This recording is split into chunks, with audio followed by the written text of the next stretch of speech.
Investigation, the United States Drug Enforcement Administration, Homeland Security Investigations, the United States Marshal Service, and the United States Postal Inspection Service. The goals of this joint local, state, and federal investigation involving 9 different law enforcement agencies, the goals of this have been to neutralize any threat to the public and to conduct a thorough, methodical, comprehensive, meticulous, and unrelenting investigation that will bring justice to the victim and hold everyone accountable who was involved in her carjacking and murder. A lot has been accomplished by the investigative team over the past 18 days. On April 13th, 2 days after the carjacking and murder, Ocasio Justiano left Central Florida and went to Puerto Rico. On April 16th, 5 days after the carjacking and murder, my office worked with the Drug Enforcement Administration to obtain a criminal complaint to federally charge him with possession of fentanyl and cocaine with intent to distribute and possession of a machine gun in furtherance of drug trafficking. Ocasio Justiano was federally arrested in Puerto Rico by the United States Marshal Service last Monday, and he is currently being held without bond at the Federal Detention Center in Puerto Rico. He'll be returned to Orlando to face the federal charges here. On April 17th, 6 days after the carjacking and murder, agents with Homeland Security Investigations intercepted a package from Puerto Rico that was shipped to Orlando containing 3 kilograms of cocaine valued at approximately $60,000. The package was picked up in St. Cloud by Giovanni Crispo's Hernandez's girlfriend, a defendant by the name of Monica Sybil Romero Soto. She was arrested and federally charged with possession of cocaine with intent to distribute, and her case is pending here in federal court in Orlando. On April 18th, a week after the carjacking and murder, a state arrest warrant was issued for Crespo Hernandez, arising from the execution of a state search warrant at a residence that he shared in Castleberry with Romero Soto. Inside that residence, the Seminole County Sheriff's Office recovered fentanyl, they recovered drug ledgers, and they recovered more than $13,000 in United States currency.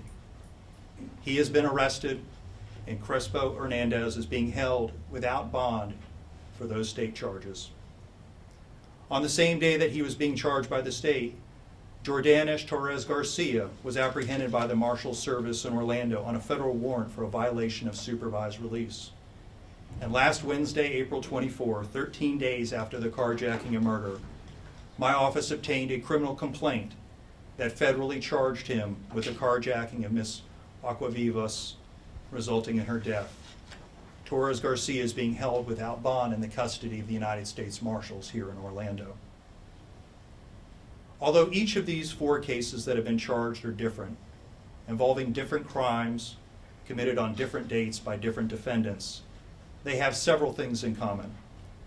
For starters, the investigative agencies on all of these cases have worked together with the shared goal of protecting the public, doing justice for the victim, and seeking to hold accountable anyone involved in her carjacking and murder.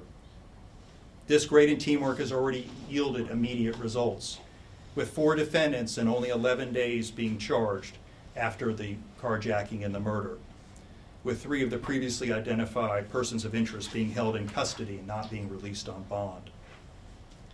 Another thing that these cases have in common is they demonstrate the approach that we will be taking in this investigation. We are not limiting our investigation to the carjacking and to the murder. Our investigation has been and will continue to be thorough, methodical, comprehensive, meticulous, and unrelenting. When we find a violation of federal law that we can prove in federal court, we are going to charge it, regardless of whether it ties in directly to the carjacking and murder. This is an approach that you can already see in several of the cases that we have charged.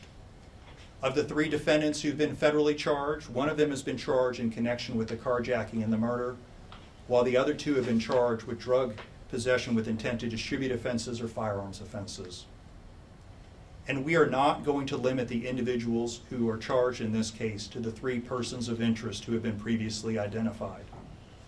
If we find evidence of a federal violation in the course of our investigation, we are going to pursue it, such as what we are doing in the federal case that has been brought against Romero Soto. One reason why we are taking this approach is because of what we have seen in so many other federal prosecutions, which is that violence and drug trafficking go hand in hand. Last Friday, I announced the largest methamphetamine seizure in the history of DEA in Orlando.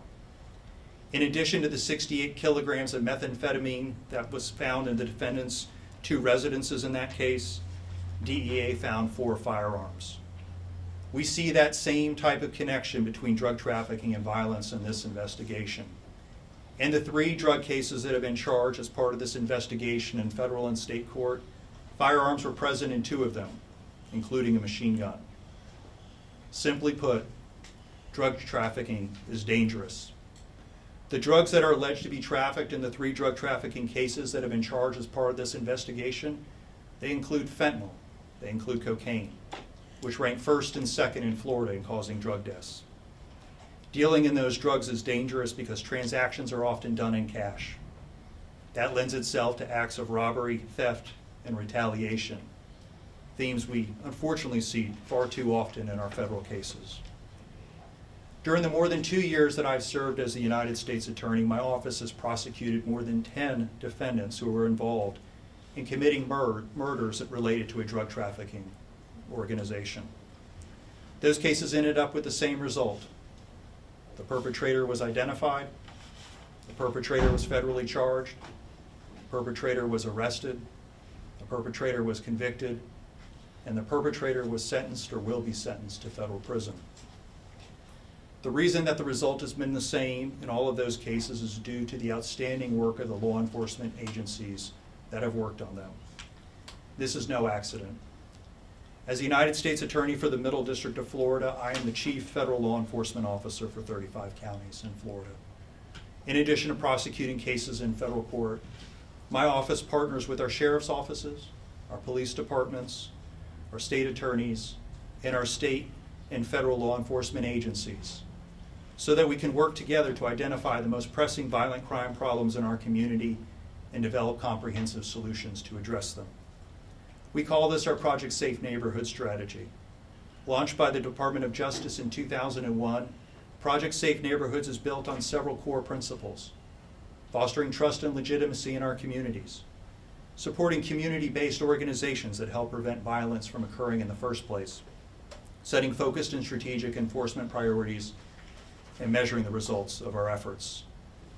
The federal charges in the 3 cases that I'm announcing today, well, they are perfect examples of what the close coordination and teamwork called for by Project Safe Neighborhoods will yield. Methodical investigations resulting in timely charges that will serve to protect the community, promote public safety, reduce violent crime, do justice for the victims, and hold perpetrators accountable for their offenses. The allegations contained in the criminal complaints that have been filed in federal court and in the affidavit for the case that is pending in state court, well, they're just that, they're allegations. And each of the defendants, Ocasio-Justiano, Romero Soto, Crespo Hernandez, and Torres Garcia, are presumed innocent unless and until proven guilty. I want to commend the Seminole County Sheriff's Office, the Orlando Police Department, the Osceola County Sheriff's Office, the St. Cloud Police Department, the FBI, DEA, Homeland Security Investigations, the Marshals, and the United States Postal Inspection Service. I want to commend all of those agencies for their excellent work on this investigation, especially given the timeframes under which they've been operating. And I want to commend State Attorney Phil Archer and his office. On a regular basis, federal prosecutors from my office and prosecutors from the State Attorney's Office discuss cases that are being investigated by local, state, and federal investigators here in Seminole County. The purpose of these discussions is to work together to find the appropriate court to prosecute violent crime cases so that we can make sure that we're doing everything that we can to reduce violent crime here in Seminole County. I thank State Attorney Archer for everything that he and his office have done on this investigation.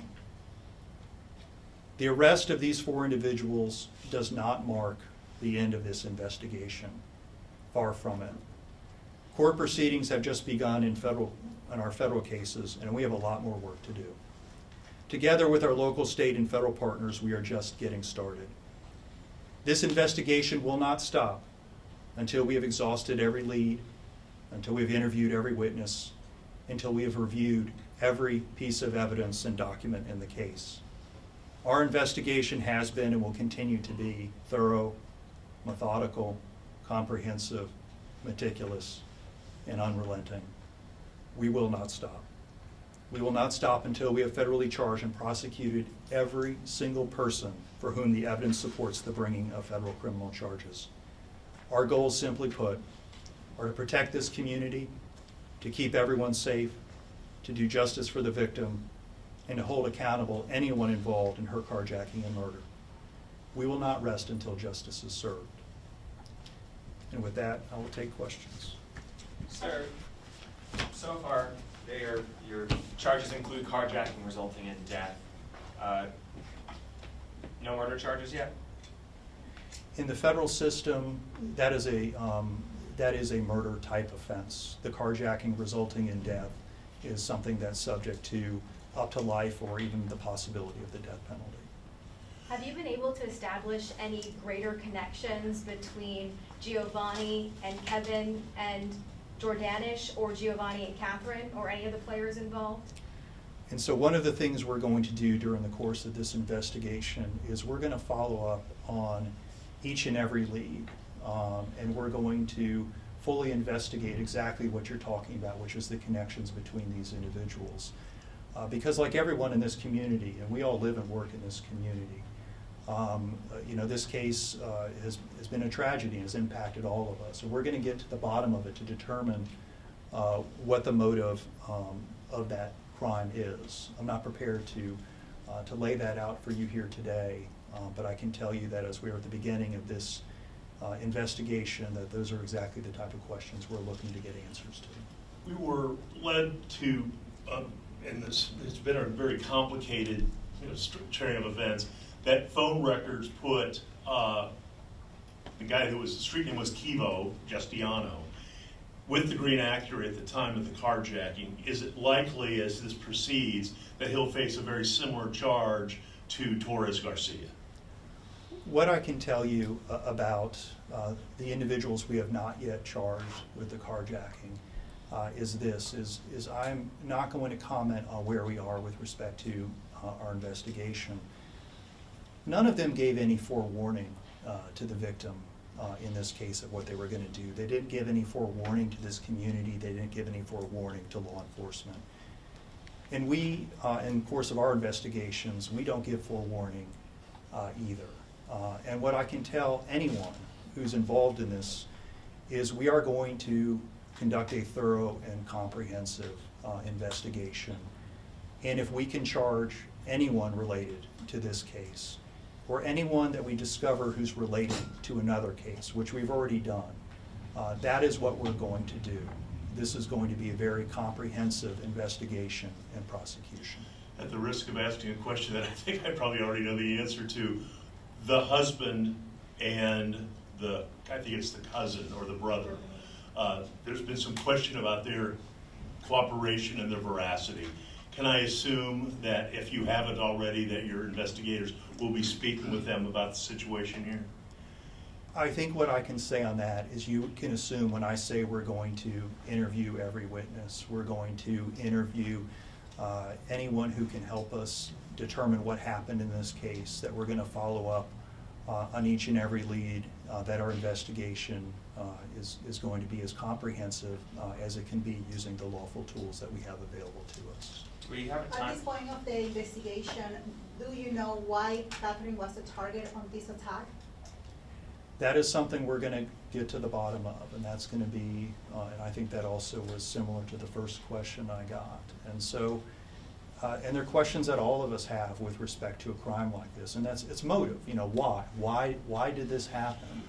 It's not something we're required, to prove as part of our cases.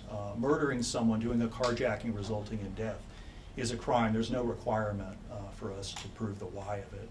But that is part of our investigation, and we're going to follow up on that, and we're going to do the very best we can to determine the why. And so we're going to continue to work on that. Do we know yet when Kivo, as we're calling him, is set to be extradited back to the Middle District here in Florida? We don't have that date yet.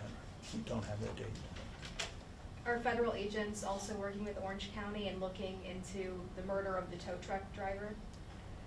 Yes, we do consider that to be related to this. And that is going to be part of my comments, where we're going to follow up on each and every lead, and we're going to look at everything that we learn as a result of this.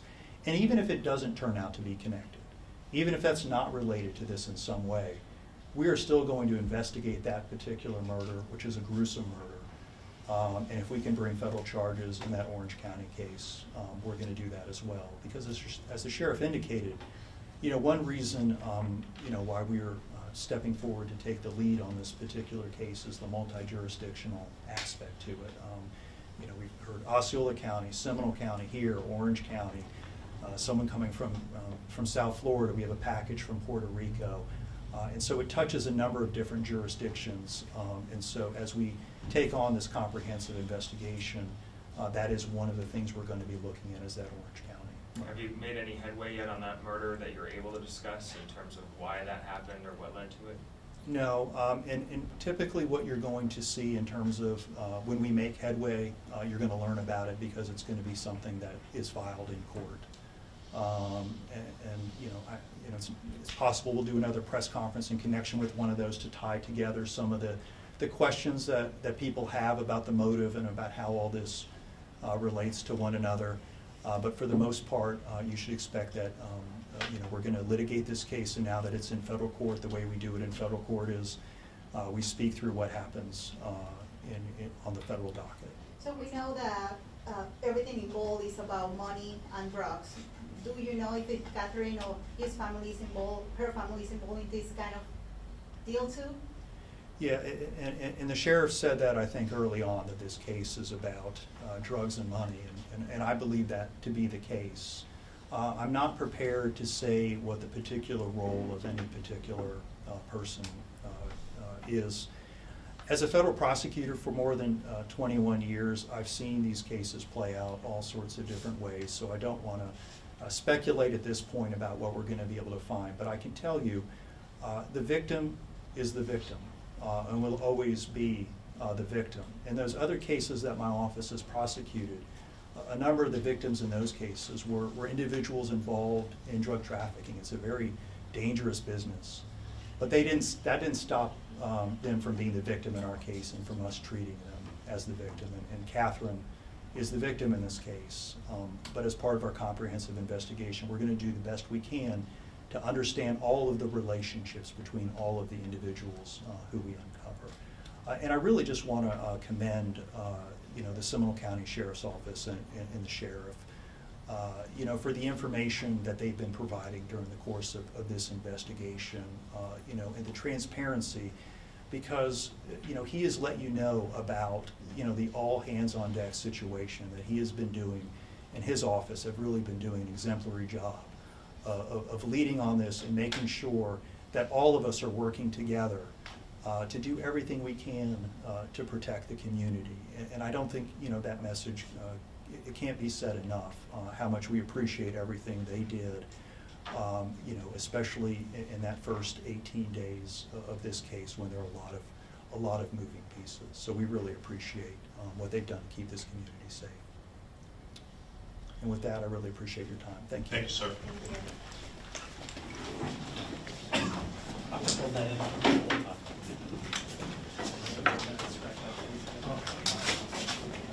Josh.